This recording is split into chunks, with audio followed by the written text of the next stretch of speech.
Cela fait 2 heures qu'ils ont quitté New York, et nous sommes vendredi après-midi. Ils devaient encore rouler pendant 1 heure avant de pouvoir rentrer chez eux. Lisa était leur unique enfant, et ils l'avaient accompagnée au collège.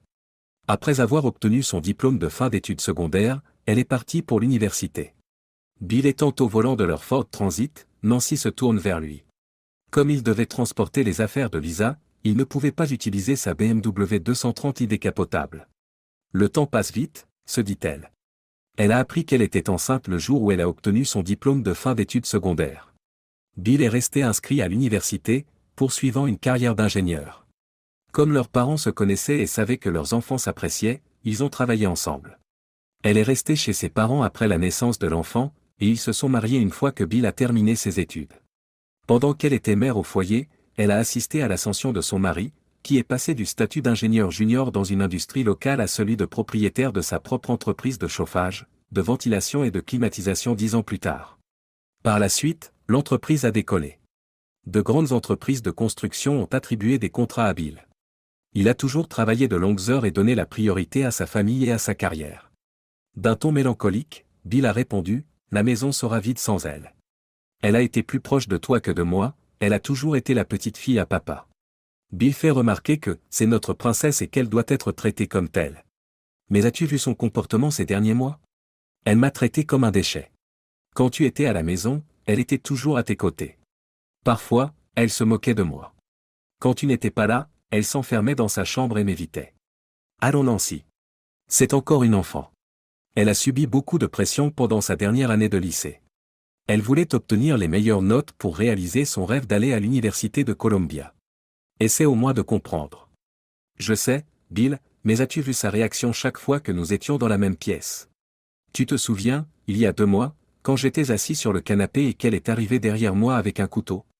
J'ai cru qu'elle me ferait du mal ce jour-là. J'ai vu de la haine dans ses yeux.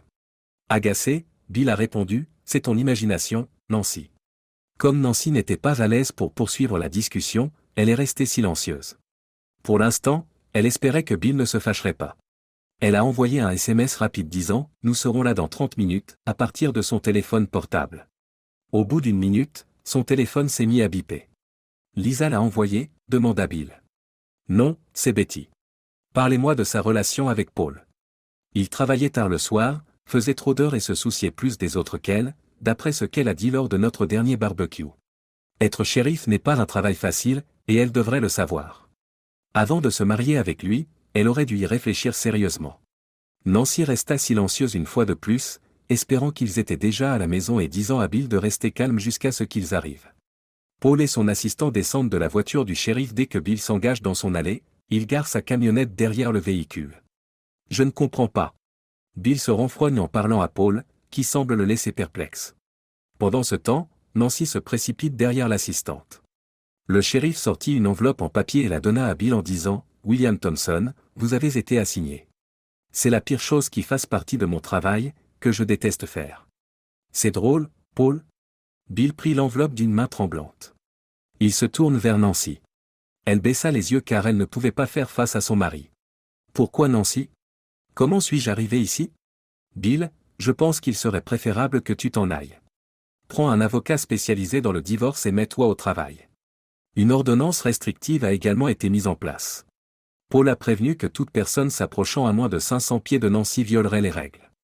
Paul, toi et Betty étiez ici dimanche dernier pour le barbecue d'adieu de Lisa. C'était inévitable, comme vous le saviez tous les deux. Vous êtes passés chez moi, vous avez bu dans ma cuisine et vous avez même souhaité à Lisa de réussir dans ses études et dans ses projets futurs.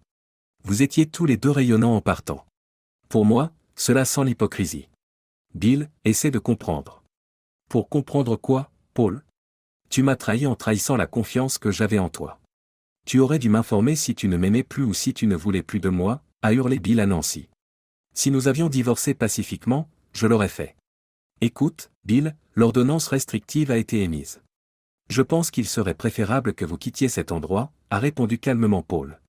Après avoir jeté l'enveloppe sur le siège passager de sa camionnette, Bill a claqué la porte et s'est précipité sur Paul, qui l'a confronté avec la déclaration suivante, « J'ai besoin de mes affaires personnelles. J'espère que vous n'êtes pas un abruti au point de me refuser la possibilité d'entrer dans ma maison et de prendre quelques-uns de mes effets personnels. » Bill sort alors sa clé de maison et se dirige vers la porte d'entrée. Votre clé ne fonctionne pas. Paul donne à son assistant un jeu de clés qu'il a sorti de sa poche. Il semble que vous vous soyez occupé de tout, ou que Betty l'ait fait. Elle aurait dû faire venir un serrurier avec elle aujourd'hui pendant que nous étions sortis. Ai-je bien compris? Son assistant escorta Bill dans la maison et resta à ses côtés pendant qu'il chargeait deux valises. Paul resta silencieux et hocha simplement la tête. Paul est resté silencieux et a simplement hoché la tête. Je veillerai à ce que mes hommes effectuent des patrouilles régulières ici, rassure Paul. Personnellement, je ne me risquerai pas à sortir seul pendant quelques jours. La colère lui donne le pouvoir de faire tout ce qu'il veut. Non, je ne bouge pas. Si tu veux passer le week-end chez Nancy, tu n'as qu'à appeler un ami, dit-elle. Il dit, oui, un ami. Paul se tait. Après que Bill a récupéré les valises et les a placées à l'arrière de la camionnette, l'assistante a remis les clés à Nancy, et Bill a ouvert l'enveloppe, a pris les papiers du divorce et a commencé à les lire. Bill, tu as toutes tes affaires, c'est le moment de partir, lui dit Paul. S'il vous plaît, tenez bon. La moitié de mon entreprise et de nos fonds sont réclamés par cette salope. Elle demande une pension alimentaire en plus de la maison et de la voiture. Cette pute est en train de me prendre au piège. Bill, je vais devoir t'arrêter si tu ne pars pas, dit Paul en attrapant une paire de menottes à sa ceinture. Très bien, Paul. Pourriez-vous attester ce document et m'en fournir une copie? Je vais signer les papiers tout de suite et je disparaîtrai ensuite, demande Bill, qui prend un stylo et signe à l'endroit suggéré par les petites flèches autocollantes. Paul, son assistante et Nancy sont tous déconcertés, ils n'auraient jamais imaginé que Bill accepterait ces conditions. Lorsque Bill est monté dans sa camionnette, Paul a signé les documents en tant que témoin et lui a remis une copie. Nancy a souri et s'est dit, j'ai vraiment de la chance. Elle avait obtenu tout ce qu'elle voulait, n'était plus mariée et n'avait plus d'enfants. Qu'est-ce qui lui donne son identité? Depuis quand as-tu commencé à avoir des relations sexuelles avec lui? Nancy devient l'objet de la colère de Bill. En se rendant à la camionnette de Bill, Paul a demandé à Nancy de rentrer à l'intérieur et de fermer la porte à clé derrière elle. L'assistant l'a suivi à l'intérieur du véhicule. Lisa, s'il te plaît. Dit Bill, j'ai déjà fait une bêtise en l'épousant. Puis il a démarré le moteur et a crié, elle a choisi de divorcer parce qu'elle savait que je n'accepterais jamais un mariage ouvert. Comme vous le faites. Quoi? Un mariage sans conjoint. Étonné, Paul demande. Paul, n'essaie même pas de le dissimuler. Tout le monde le sait, disent-ils tous. Paul est sur le point de hurler. Écoutez Paul, nous savons tous que lorsque vous travaillez la nuit, c'est votre frère Tom qui réchauffe votre lit. Tu vas monter mon frère contre moi, espèce de salaud? Oh là là. Elle vous est infidèle. Je déteste être le porteur de mauvaises nouvelles, mais... Paul, tu as le devoir, en tant que shérif, de connaître les signes de la malhonnêteté. De retour à la maison, consultez Betty. Après avoir entendu cela, Bill a obéi aux ordres et s'est retiré de la propriété. Il l'a laissé ici, c'est sa perte, pense Nancy avec un sourire malicieux en se servant un verre de vin et en se plaçant devant le chef-d'œuvre de Pagnol, la gare. Le tableau valait au moins $100. Elle prit son téléphone et appuya sur la touche de numérotation rapide. Lâche ton téléphone, Jason. Allez. Nancy hurla sur son téléphone et raccrocha. Il était censé venir directement ici après le travail. Elle se dit à elle-même. Elle s'est assise et a bu une gorgée de vin. Elle se souvient de leur première rencontre. C'était il y a 1 an. Elle se trouvait dans un grand magasin lorsqu'ils se sont croisés. Il était responsable du rayon chaussures. Il avait une vingtaine d'années et un corps parfait. Elle a fondu sur place. Ils ont échangé leur numéro de téléphone. Le lendemain, elle l'a appelé et l'a invité chez elle. Il est venu pendant sa pause déjeuner et a fait l'amour avec elle. Après son départ, elle avait du mal à marcher. Ce soir-là, elle a dit à Bill qu'elle ne se sentait pas bien et s'est couchée tôt. Après cette journée, elle s'est rendue compte que Bill n'arriverait jamais à la cheville de son amant, qui était plus jeune et plein d'énergie. Et Bill était toujours occupé à faire ses propres affaires. Il était toujours fatigué le soir. Il aidait toujours Lisa à faire ses devoirs et fouillait ensuite dans ses dossiers jusque tard dans la nuit.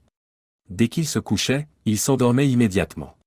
Nancy vide son verre de vin et s'en sert un autre.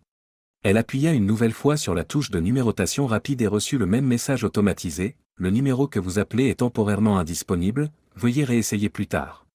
Furieuse, elle jette le téléphone sur le canapé, saisit la télécommande et allume la télévision, mais elle n'arrive pas à se concentrer sur l'écran. Elle décide alors de prendre une douche. La veille, elle était chez lui et il l'avait secouée. Elle avait un double des clés, ce qui lui permettait de rendre visite à son amant quand elle le souhaitait. De temps en temps, elle nettoyait tout l'appartement. Mon Dieu, j'ai besoin de lui maintenant. Elle essaya de se rappeler la dernière fois qu'elle avait fait l'amour avec Bill, mais n'y parvint pas. Cela faisait-il 3 mois, 6 mois ou plus? Peu importe, elle avait un jeune amant, un vrai homme qui pouvait la satisfaire. Maintenant qu'ils étaient ensemble, ils pouvaient être eux-mêmes, sans crainte. Ce soir, il emménagera avec elle. En sortant de la douche, elle saisit son téléphone et jure de gagner avant de demander « Jason, où es-tu » dans le salon. Le téléphone sonne, pourquoi ne réponds-tu pas? Elle se rend à la cuisine et se prépare un dîner léger. Elle se rendit à la cuisine et se prépara un dîner léger.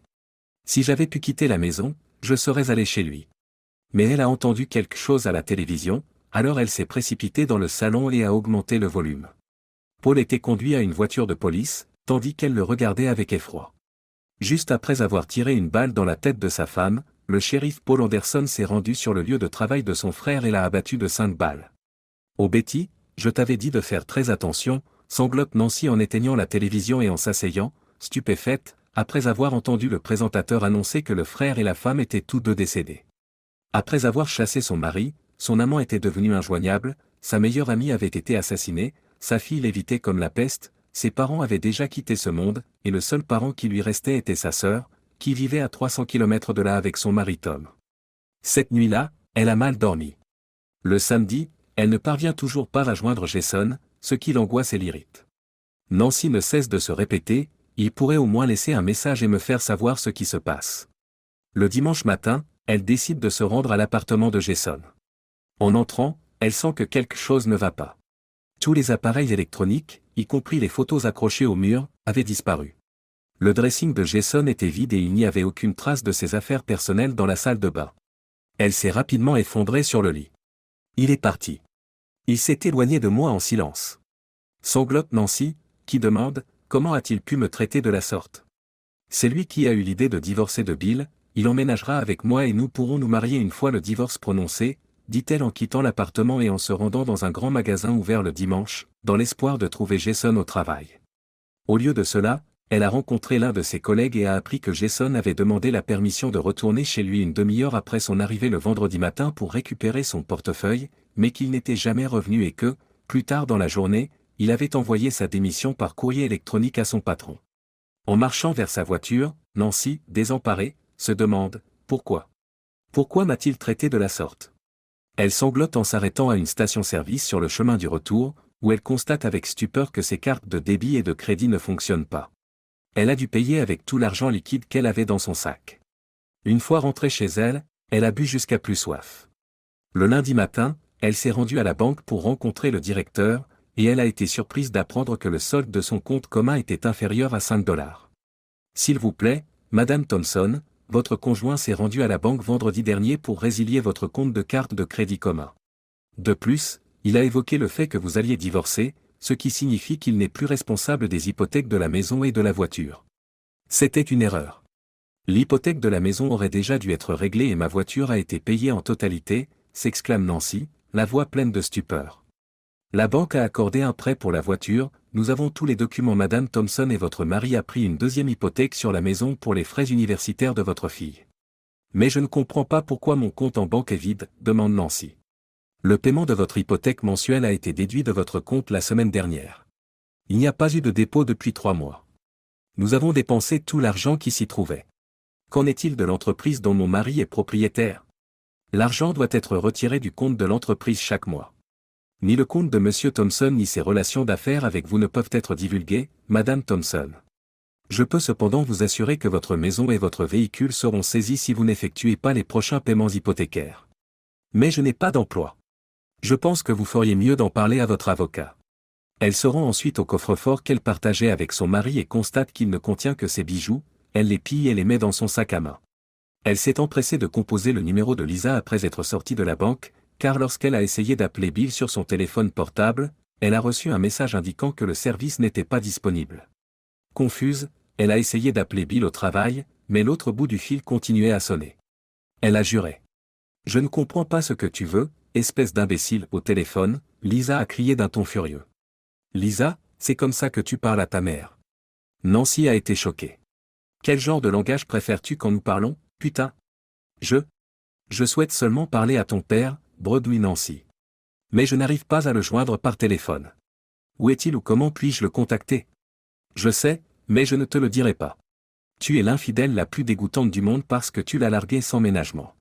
Tu es quelqu'un avec qui je préfère ne pas avoir affaire. À ce stade, je ne me considère plus comme ta fille. S'il te plaît, ne me rappelle plus. L'appel s'est terminé brusquement et j'ai décidé de changer de numéro. Assise dans sa voiture, les mains crispées sur le volant, Nancy regardait au loin, ses pensées se bousculant pour savoir où son plan avait échoué et pourquoi Jason avait disparu sans laisser de traces. Entre-temps, elle a appelé son avocat et a réussi à obtenir un rendez-vous pour la fin de l'après-midi de ce même jour. Après votre conversation téléphonique de ce matin, nous avons effectué des recherches sur la société de votre mari, Thompson, explique l'avocat de Nancy. Jeudi dernier, il s'est déclaré en faillite, avant que vous ne le signifiez. Il est probable que la société soit liquidée. Cependant, vous vous souvenez quand vous avez dit que je pouvais obtenir des millions? J'étais sur le point de crier, Nancy. Madame Thompson, s'il vous plaît, détendez-vous. Rien n'indiquait qu'il y avait des problèmes financiers il y a 2 semaines. Vous aviez tous les atouts en main. Le compte bancaire de la société a été suspendu. Et l'hypothèque et la voiture? Encore une fois, avant d'être signifié, il a contracté la semaine dernière un prêt en utilisant votre maison comme garantie. Lorsque vous avez signé les papiers pour la voiture, vous avez en même temps signé un prêt à votre nom. Ce n'est pas possible, dit Nancy en sanglotant. Madame Thompson, j'ai une question personnelle à vous poser. Pensez-vous que votre mari savait qu'il avait été assigné? Avec une expression contemplative sur le visage, Nancy a répondu, non. Elle a inspiré profondément et a dit, il ne l'a pas vu venir. Donc, d'après ce que j'ai compris, je ne recevrai pas un centime de la société de mon mari, je n'ai pas d'argent à la banque et ma voiture et ma maison seront saisies. Je le crains. Y a-t-il un moyen de lui faire payer l'hypothèque au moins? La société était son seul revenu. Sans elle, il est ruiné. Une fois qu'il aura commencé à travailler, nous pourrons lui demander de vous verser une pension alimentaire. Nous avions quelques certificats d'investissement que je n'ai pas retrouvés dans notre coffre-fort. Nous pouvons nous renseigner sur la date à laquelle il a encaissé ces certificats et faire une enquête approfondie sur sa société. Et nous devrons rechercher votre mari. Nous ne savons pas où il se trouve. Son conseiller juridique s'occupe de tout. Allez-y, s'il vous plaît. Une chose Madame Thompson, tout cela entraînera des frais supplémentaires. Comment allez-vous régler la facture? Soudain, Nancy sourit, car elle n'avait jamais envisagé tous les coûts. J'ai un tableau qui vaut de l'argent. Bien. Allez chercher l'argent et faites-nous un chèque pour que nous puissions commencer le travail. Pas de problème, je vous appellerai bientôt. Une dernière chose, Madame Thompson. Dans le pire des cas, vous devez vous préparer à quitter votre maison. Je vous conseille de commencer à chercher un endroit où rester. De retour chez elle, elle se percha sur le chef-d'œuvre de Pagnol. Je voulais vraiment te serrer dans mes bras, mais à cause de ce crétin de mari, nous devons nous séparer, dit-elle à l'œuvre d'art. Ensuite, elle a pris son téléphone portable et a composé le numéro de sa sœur. Bonjour ma sœur, j'ai une faveur à te demander. Tu sais que je ne t'ai jamais rien refusé, Nancy. Bill et moi allons divorcer. Quoi? C'est une blague? Non sœurette, c'est compliqué. Temporairement, j'aurais besoin d'un endroit où rester. Je pensais que vous pourriez avoir la gentillesse de me laisser séjourner dans votre chambre d'amis. Je vous expliquerai tout lors de notre rencontre. Elisa? Comment l'a-t-elle pris? Vous savez qu'elle est la fille de son père. Je suis le méchant. Est-ce qu'il y a un moyen pour vous deux d'arranger les choses? Voir un conseiller par exemple? Je ne pense pas. Je suis vraiment désolé. Il n'y a pas de problème avec moi, je ne pense pas que Tom dira non et notre fille sera ravie de vous avoir avec nous pour un moment.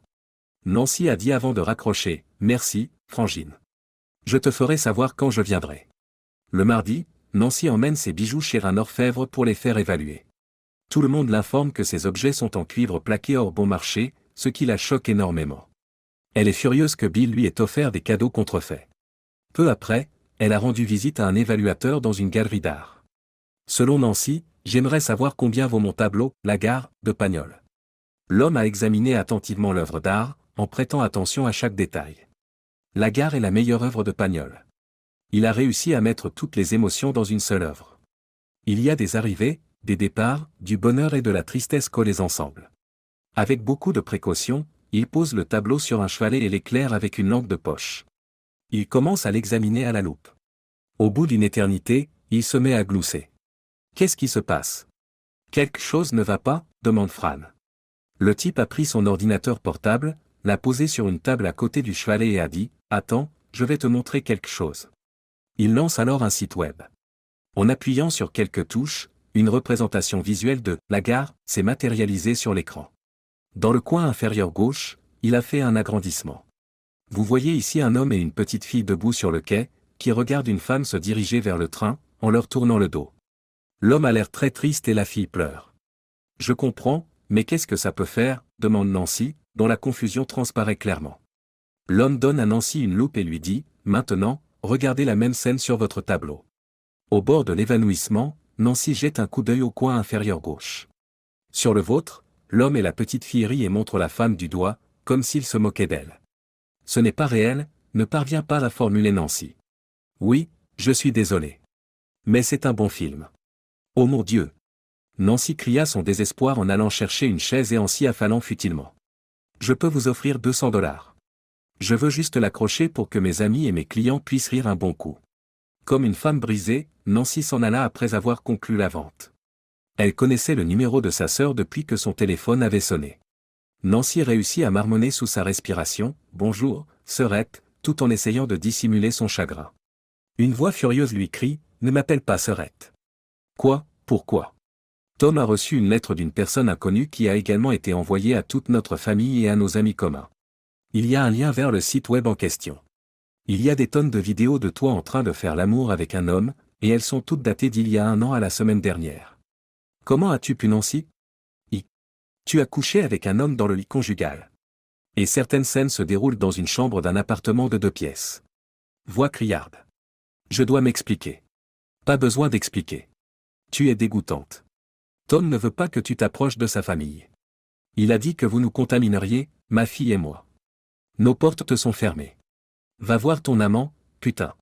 Le téléphone portable s'éteint. Avec une expression horrifiée sur le visage, Nancy dit « Oh mon Dieu ». Ils savaient depuis le début. Elle a commencé à se comporter de façon erratique et à demander « Que dois-je faire ?» Tout le monde le sait, toute la ville le sait. Je devrais partir d'ici, m'enfuir loin. 5 ans après. Sir Bill. Bill est assis au premier rang de l'église. Il ne peut s'empêcher de penser au coup de téléphone du matin. En ce jour de chance, il s'est abstenu de révéler la nouvelle. Il se contenta d'accompagner Lisa dans l'allée. Près de l'hôtel, il a vu un couple marié. Le jeune homme que Lisa fréquente depuis sa première année d'université a enfin reçu le « oui » de son amour, Lisa. Un tourbillon de souvenirs s'est emparé de lui, le ramenant au jour où Lisa l'a appelé en sanglotant. Il se souvient que sa princesse l'avait appelé alors qu'il était dans son bureau. Lisa avait appelé son père, le suppliant de rentrer à la maison. « Qu'est-ce qui se passe? Pourquoi pleures-tu » demande Bill, choqué. « S'il te plaît, papa, viens maintenant. J'attends dans la rue, devant notre maison. » Devant la maison? Qu'est-ce qui ne va pas? Je vais appeler ta mère. S'il te plaît, papa, ne l'appelle pas viens, implore Lisa. J'arrive, ma chérie. Bill sentait son anxiété monter alors qu'il roulait vers son appartement. Une pléthore d'idées se bousculait dans sa tête. Pour quelle raison sa fille n'était-elle pas en classe? Pourquoi n'était-elle pas entrée dans la maison? Elle voulait qu'il prévienne Nancy, pourquoi ne l'a-t-elle pas fait? Est-elle blessée? Les pneus crissent lorsqu'il appuie brusquement sur les freins. Il avait l'intention de passer outre un feu rouge. Ne paniquez pas, se rappela-t-il. Il était tard la veille, et il savait que Lisa travaillait encore sur un projet. En outre, il lui a offert des conseils et de l'aide. Ils ont collaboré en mettant tout dans une présentation PowerPoint et en la sauvegardant sur un disque USB. À un pâté de maison de là, Lisa attendait patiemment. Elle a sauté dans la voiture dès que Bill s'est arrêté. « Papa, je te supplie de ne pas rentrer à la maison. »« D'accord, Lisa, raconte-moi. » Le moteur a été coupé par Bill. Ma clé USB m'a échappé alors que je me dépêchais d'aller à l'école ce matin. Pendant le déjeuner, j'ai obtenu une permission spéciale pour rentrer à la maison et la récupérer. Une vieille Honda a été découverte dans notre allée. En entrant, j'ai entendu des bruits bizarres provenant de ta chambre. En montant les escaliers en silence, j'ai jeté un coup d'œil à l'intérieur de ta chambre. La porte n'était pas complètement fermée, s'est écriée Lisa. Très bien, ma chérie, respire à fond, murmure Bill en lui caressant le dos. Fais ce qui te semble bon. Entre les jambes de ma mère, j'ai vu un homme. Ils étaient tous les deux torse nus. C'était du vrai sexe, papa. Elle te trahit et nous trahit, a crié Lisa. Es-tu certaine de ce que tu as vu? Bill demanda, son incrédulité étant évidente alors qu'il était assis là, réalisant que sa fille de 17 ans comprenait la signification de l'infidélité et du sexe. Il pivota pour croiser son regard. Nancy a crié à son père, je l'ai enregistré sur mon téléphone. La vie de Bill s'est effondrée lorsqu'il l'a entendu crier. Quitte la maison, papa. C'est de sa faute. La voir n'est plus quelque chose que je désire. Ma mère n'est pas elle. Un tel comportement ne serait jamais toléré par ma mère. Je vais devoir y réfléchir. Qu'est-ce que tu dois envisager? Débarrasse-toi déjà d'elle. Ma chérie, ce n'est pas si simple. Tu dois respecter les protocoles légaux établis. Je veux savoir, papa, si tu as toujours l'intention de rester avec elle. Tu veux faire l'amour avec elle? Je ne soutiens pas l'infidélité. Nous devons déterminer sa motivation, s'il s'agit d'un incident isolé, depuis combien de temps elle adopte ce comportement et s'il va perdurer. Alors que la Honda sortait de l'allée et s'éloignait d'eux, Lisa a dit, le voilà. Bill a démarré le moteur et a dit, suivons-le. En suivant la Honda dans le magasin, ils ont vu l'homme enfiler sa veste d'uniforme en sortant de la voiture sur le parking et en se dirigeant vers l'entrée du personnel. C'est là qu'il est employé. Il est jeune, remarque Bill. Ce à quoi Lisa a répondu, jeune ou pas, je m'en fiche, tout en prenant des photos de l'homme et de son véhicule. Nous savons déjà une chose. Je te déposerai à l'école, ma chérie. J'irai chercher ta clé USB et je te la remettrai. Ta mère aura de mes nouvelles. Ce n'est pas ma mère, hurle Lisa à son père. Tu m'as demandé de te la remettre, alors je vais faire savoir à Nancy que tu l'as fait. Personne ne devrait avoir à la confronter tout seul. Jamais dans cette vie. Est-ce que c'est clair pour toi? J'ai compris. Mais pourquoi? Pourquoi? Parce que je préférerais qu'elle ne sache pas que nous sommes au courant. S'il vous plaît, ne laissez pas échapper de secrets dans votre rage, je ne veux pas cela. Alors, quel est votre plan? J'aimerais être au courant de toutes vos activités. Informez-moi à tout moment. Dois-je vous croire? J'ai l'intention de câbler notre maison. Je veillerai à ce que vous soyez tenus informés, princesse. Lisa embrasse Bill et lui dit, je t'aime, papa. Je t'aime aussi.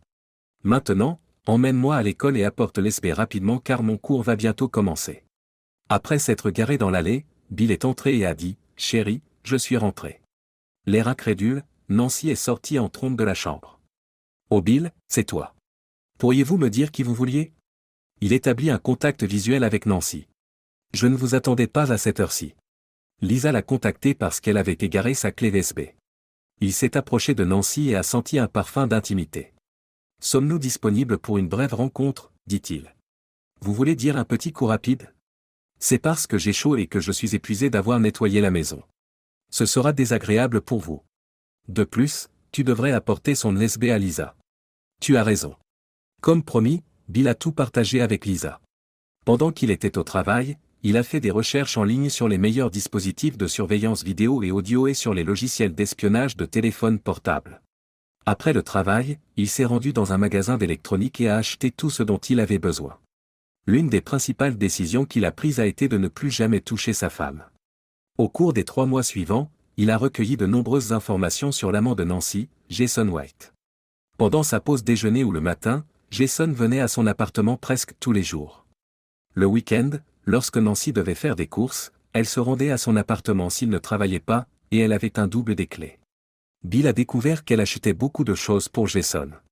Il a également surpris une conversation entre Nancy et sa meilleure amie Betty au cours de laquelle elles ont révélé tous leurs secrets, ce qui l'a amené à découvrir que Betty avait une liaison avec son beau-frère. Un samedi, Bill fouille dans le sac à main de Nancy et trouve la clé cachée au fond.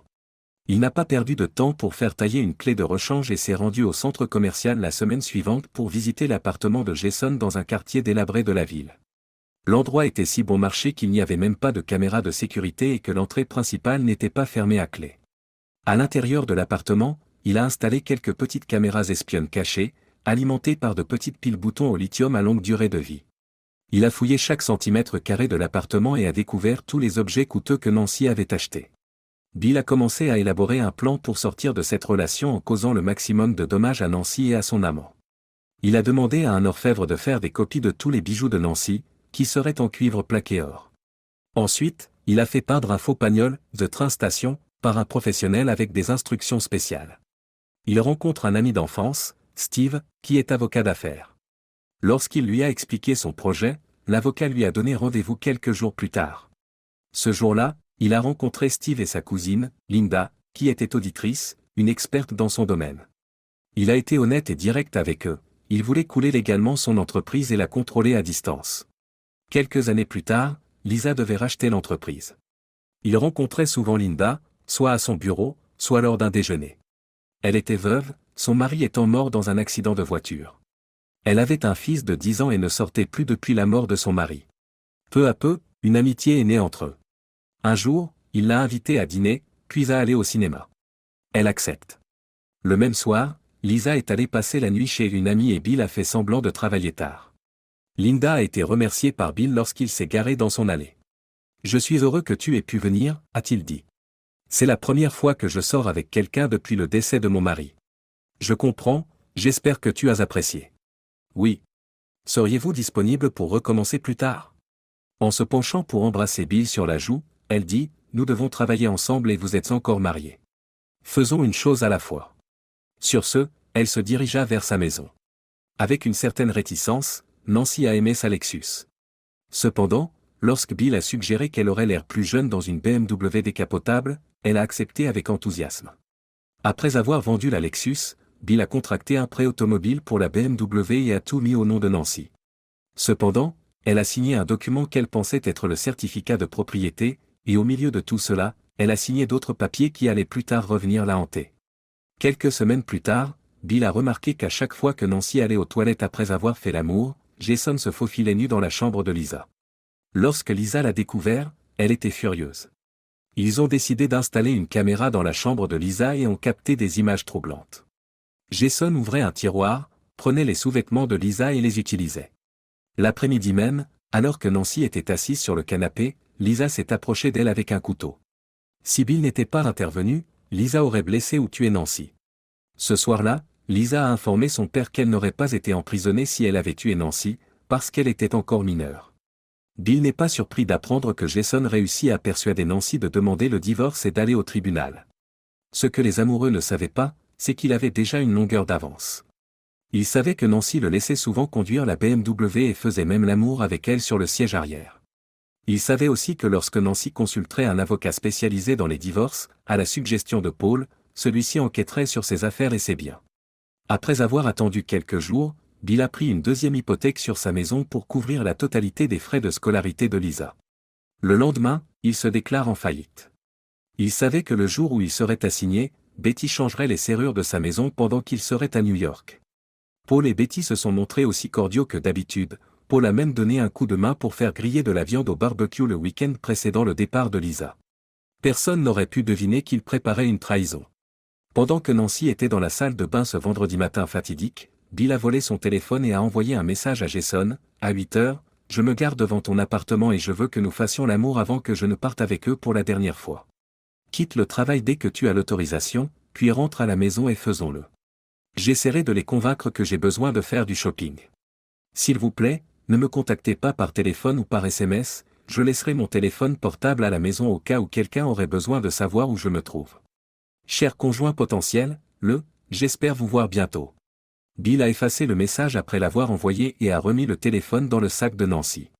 Jason était loin de se douter qu'au moment où il mettrait les pieds dans son appartement, 3 hommes l'agresseraient violemment. Un couteau sous la gorge, ils l'ont forcé à envoyer un courriel de démission au directeur et un autre au propriétaire de l'immeuble, indiquant qu'il partait à la fin du mois.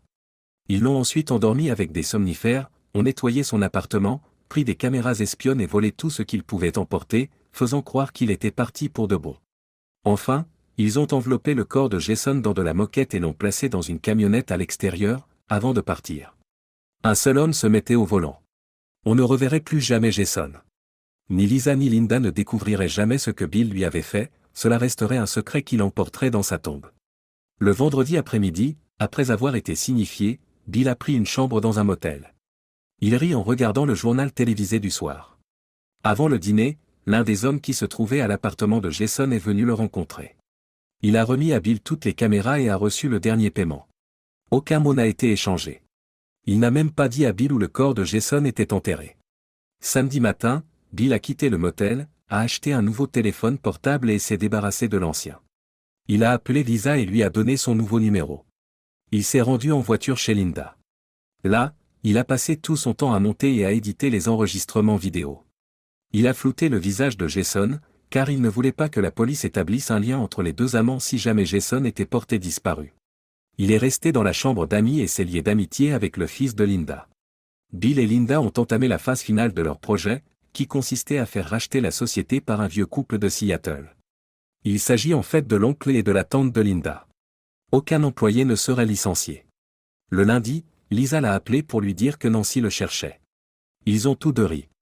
Plus tard, il a téléchargé toutes les vidéos sur un site web pornographique. À l'aide d'une fausse adresse électronique, il a envoyé le lien à toutes les personnes qu'il connaissait, y compris le beau-frère de Nancy. Il est resté chez Linda pendant 3 mois, jusqu'à ce que son divorce soit prononcé. Ils ont continué à se fréquenter, mais sans se toucher.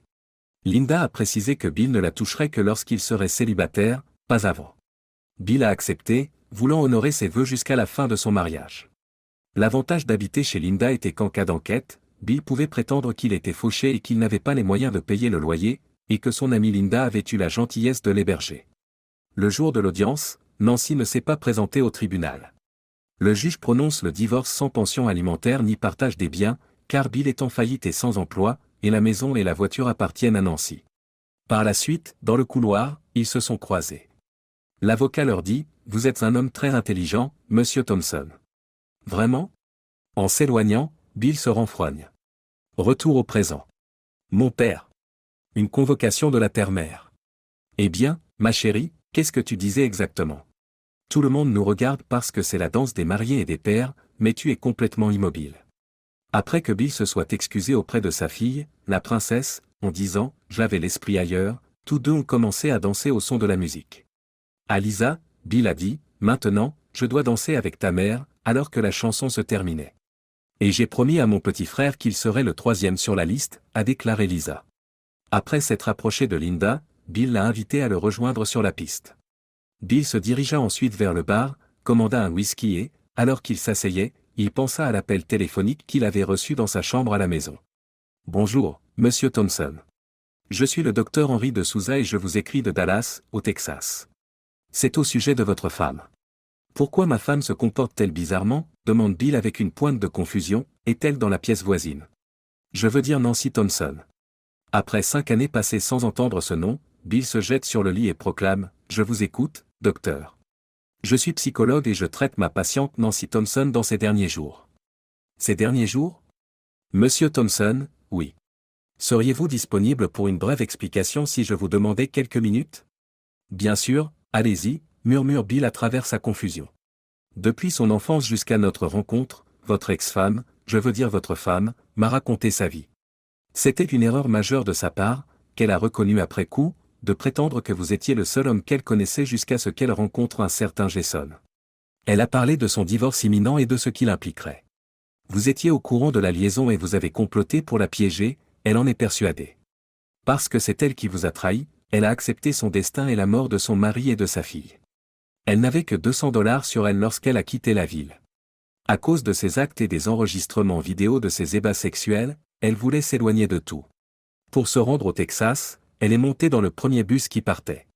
Le long de l'Interstate 20, elle a trouvé un emploi de serveuse dans un pub miteux fréquenté surtout par des camionneurs. Elle a payé un petit prix pour loger dans un appartement au premier étage et, en échange, elle a eu des relations sexuelles avec le propriétaire quand il l'a voulu. 1 an plus tard, elle s'est retrouvée à nouveau enceinte et, sans assurance maladie, elle a fait appel au service d'un escroc de bas étage pour mettre fin à sa grossesse. L'homme l'a massacrée.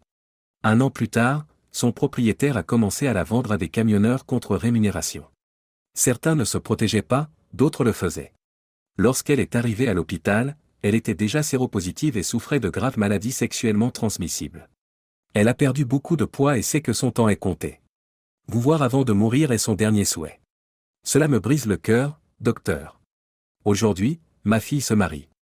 La semaine prochaine, je vous contacterai par téléphone.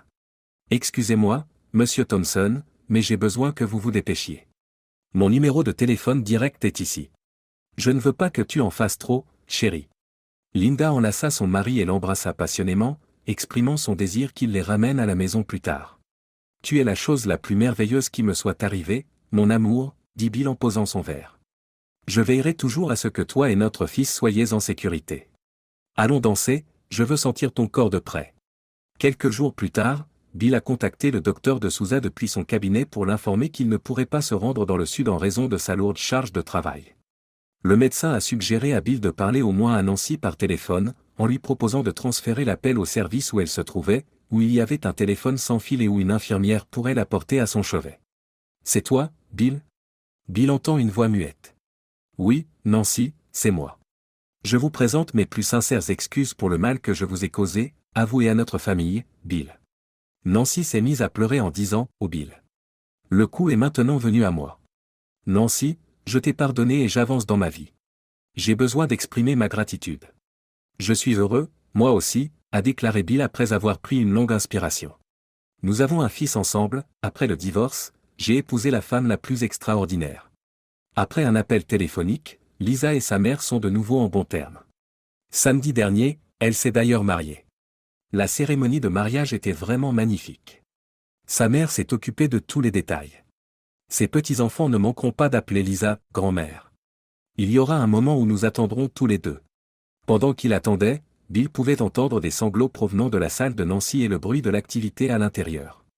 Il finit par reconnaître une voix angoissée et dit « Monsieur écoutez, je m'appelle Angelica et je suis infirmière. Je m'appelle Thompson. Je suis désolé, mais je dois mettre fin à cet appel. » La ligne est brusquement coupée. Regardant le portrait de famille posé sur son bureau, Bill ne peut s'empêcher de sourire. On rit mieux quand on rit le dernier. C'est ce qu'il se répétait sans cesse.